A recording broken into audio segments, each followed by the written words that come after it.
Welcome to the third week of the Merry Christmas Darling tutorial quilt along.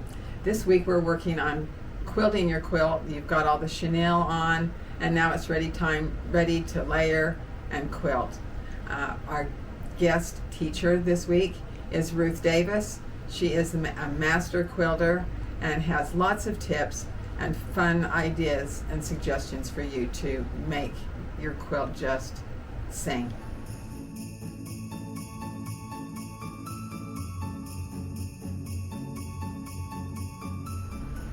Ruth is going to be doing custom quilting on the quilt top this week, but keep in mind that you also have other options. You can do an edge to edge, but the custom quilting just gives you so many options and so many beautiful ways to make this.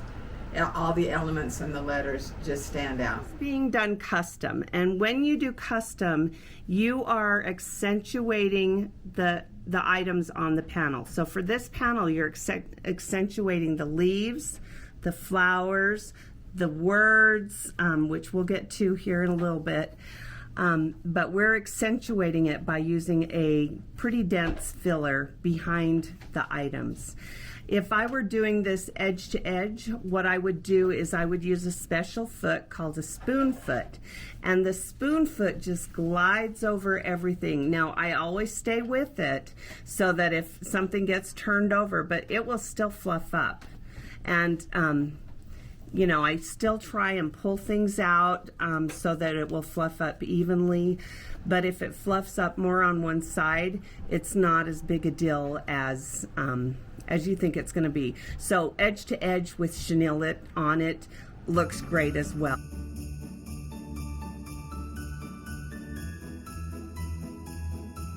I've got this area filled in with pebbles, as you can see, and I'm just going to take and follow back along the chenille. And if I go on to the chenille, it's not a big deal. I'll show you how you fix that here in just a second. I'm going to pause there, and then I'm just going to fill this little space in with pebbles. And I'm just going to go nice. And I'm going to tell you right now, my pebbles look like the pebbles in a stream because they're not perfect. I am a human being and not a robot. If you want perfect pebbles, you've got to have a robot do it, or a ruler. Rulers work well too.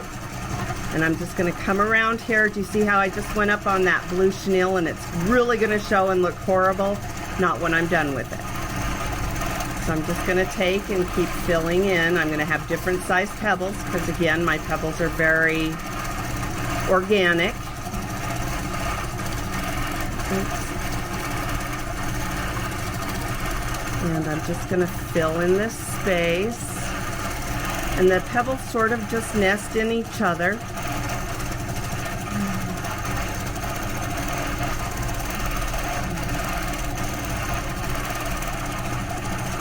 And the little guy there, I'm going to just come in and do a figure 8 and fill him in.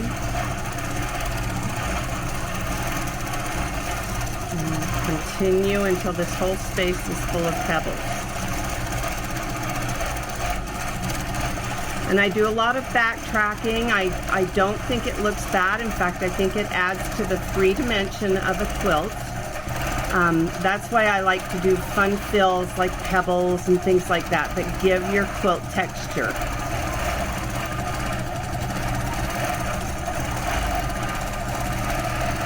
And as I get around here, I'm going to bring this ruler back, and you'll notice I'm using a straight edge to do basically what amounts to stitch in the ditch. So I just come around and I move my ruler as I go, and that's how I get my curve.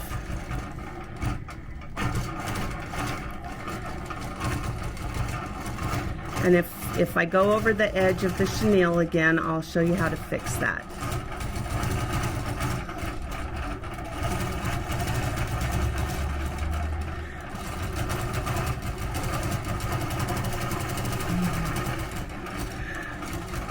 Okay, back to pebbling. So if you notice, this pebble right here, I went into the blue chenille. What I usually do is I use little scissors or a seam ripper, and I just get under there and I pull that out. And that way when When it gets washed, that will fluff up beautifully, and it's not a problem. I've got a little area over here too. Let's go ahead and pull that out. What I usually do is I go through and quilt an area, and then I pull out the and if you're using a glue stick to put your chenille down, which a lot of us like to do, sometimes you have to get that little bit of glue unstuck there for that to work. But look at how good that looks. And now I've got a little spot right here, and that's a nice way that you can get your chenille out of there, and it looks good and it'll fluff up beautifully. I'll show you kind of what I do in the leaves. It's a really simple stitch. I've stopped needle down in my background, and I'm just going to kind of skip over, because those threads will come apart. I kind of skip over and I just do a little swirly, and I swirl it back, and then I come here and I do a little swirly here, coming back, and then I'm just gonna take and do a little thing so that it just kind of gives that texture there. So instead of this being a big fluff ball, I like to do a little quilting. Now, this dense quilting compared to this looser quilting, this will still make this leaf pop, and of course when we get the chenille fluffed up, it'll really pop beautifully. So anyway, that's something I kind of do in the leaves. I'm going to continue on and get this leaf section done. And this one doesn't have a lot of room, so I'm just going to do just a gentle swirl, or a gentle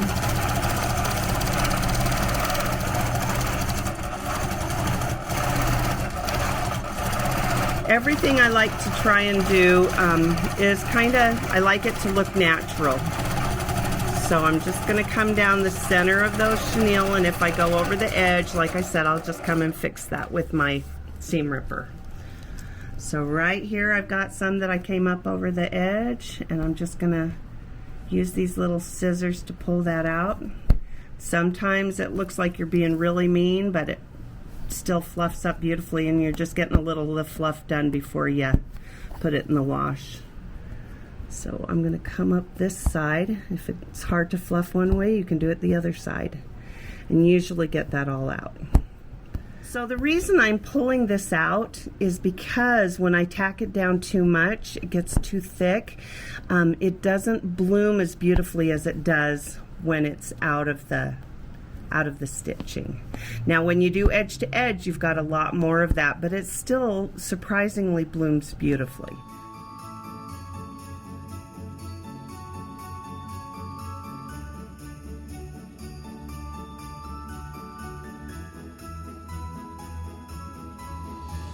Back in grade school, I had this pretty little rose that I would make by using these little scallops, and that's how I would do my roses.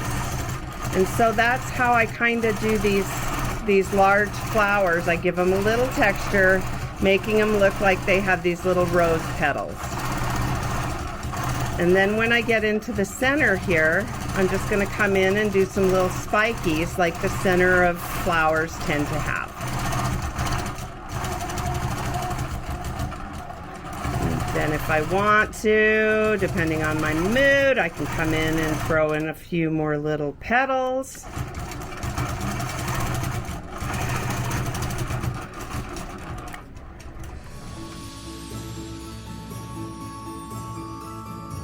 Okay, I'm just sort of making this leaf have extra little veins, and I'm just quilting them in.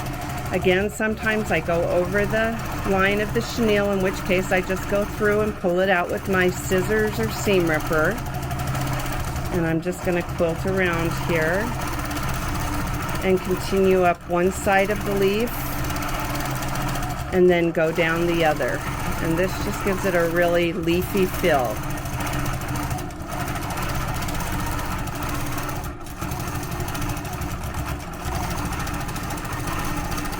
Up here at the top, I'm just going to come around that stem, put a little extra guy here.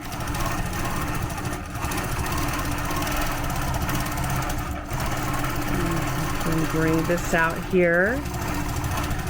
The reason I quilt so densely is because if you want your quilting to be equal from one side of the quilt to the other, that will make it hang nicely, and if you enter it in a competition, you will get some points off if it is not quilted evenly across the surface of the quilt.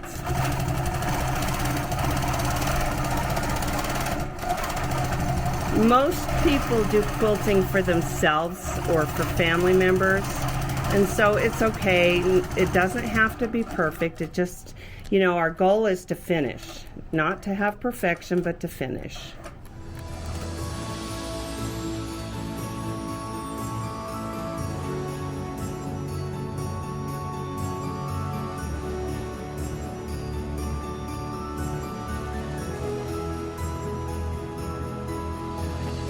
So when you're working on your quilting around the letters, what you want to do is just take your ruler and go around the letters so that you stay nice, and I like to quilt the dark in the dark background. That way when this fluffs up, when this blooms, it will really have some dimension to it because the background will be quilted densely, and then the lettering will be just nice and fluffy, and with the blooming bias on there, it is fabulous. You're just going to love it. When you're stitching, just stitch around this. Use your ruler so that you can kind of stay nice and just outside the line of the white, and then do your fill with the pebbles in between. Like usually what I do is I quilt up one side and then I fill in with the fill when I'm coming back this direction. And then when this right here fluffs, this isn't going to be quilted, and so it will have a little dimension to it, and the blooming bias will really be accentuated by the lack of quilting in the white. One of the things I really love to do with these, with the lettering, is to use any sort of filler. If you have a favorite filler like McTavishing or swirlies or straight lines, all of those look fabulous with the words. And the way I would do them is I would quilt my straight lines through the center here, and I would keep coming until I finished all of the words, and then I would quilt my straight line, and I just do it as I'm rolling. It's a little tricky sometimes to get your straight lines to line up, but if you're working from the top down, as long as you've got your needle in where you ended the last one, it comes out beautifully. Swirlies look great. McTavishing looks fabulous. If you like to do more intricate stuff, it would even be fun to do feathers through here, and in your big open spaces, throw some feathers in there, and don't be afraid to try different fillers. It really gives your lettering, makes it look fabulous. Picking an edge-to-edge design for your panel, you want to pick something that's kind of loose. You don't want something that is really dense, because the more it gets tacked down, the little trickier it is to get it removed with a pair of scissors or the seam ripper like I've showed. So you want to pick something that's kind of loose and flowing, and they look really fun. As you're quilting, I sometimes, as this is coming through, I sometimes hold it down. Don't get your fingers in there, but I'll hold it down as the design is progressing, and that will help keep that chenille facing the right direction. As you can see, as it's going over this, now right here it would have been tacked down because as it went over that, it kind of pulled it over. But with a spoon foot, that spoon foot is rounded and it just glides over all of this. And everybody has a different presser foot on their machine. This is actually not my machine, and when I use my machine, mine holds it a little bit tighter and pushes the edges up more. And so I just, as I'm going towards the edge of chenille, I'll kind of hold it down out of the way just so that I can get it to go with that design, when I'm doing an edge to edge. If the computer, now did you guys see how that looped over? See that? It will still fluff up. It's just you have to work at it a little bit and pull it out. But it's going to be on curves that it does that, because that's where it's loose.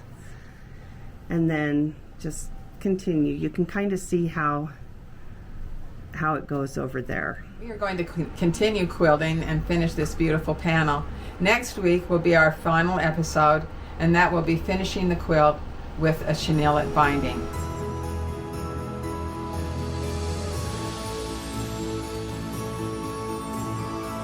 See you next week.